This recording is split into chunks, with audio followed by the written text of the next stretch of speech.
So that, like you say, 7 years, there's fear, there's misdiagnosis, and so many times I've had this journey with doctors too, especially with being, care partner for my dad.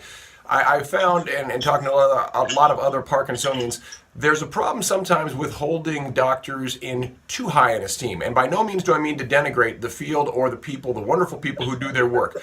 But if people look to doctors as gods, they have lost their ability to do what they need to do to be advocates for themselves. We need to be that first and foremost. And it sounded like you needed to do a tremendous amount of work to get where you needed to get.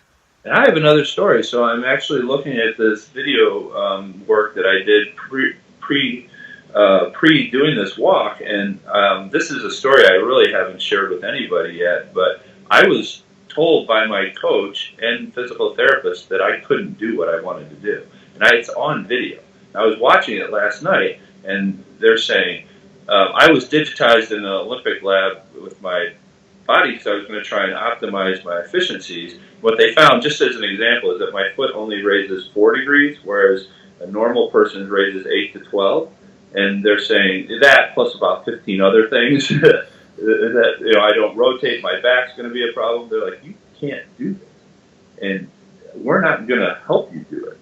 And you need to figure out another way. You need to bike, run, or walk, and swim, and do a triathlon across America. And I'm like, triathlon across America? That doesn't seem very inspiring.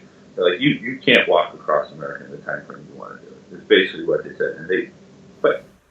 So let me ask you then, why walk? Why was it so important for you to do this? Where did you get the idea for it, and why did you stay so doggedly to that idea once you were told, especially, you shouldn't? There's 2 reasons, and one is somewhat strange, and one is pretty obvious. So I'm a runner, and I'm still having continued problems running, so I can't really run effectively anymore. Like when I run a marathon, it is really, really hard for me. I mean, and marathons are really hard for everyone, but I mean, it's amazingly difficult. So I started thinking, I want to keep exercising, because exercise slows the progression in the disease for many people. I feel it's really helped me a lot. So how can I keep exercising and knowing that I can't run? So walking seems like a natural thing to do.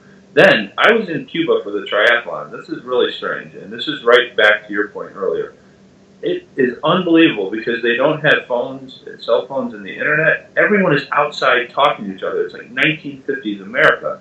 And I have all this film footage. I was watching it last night, and when I came back from Cuba, I realized we kind of lost something with the way we connect with people.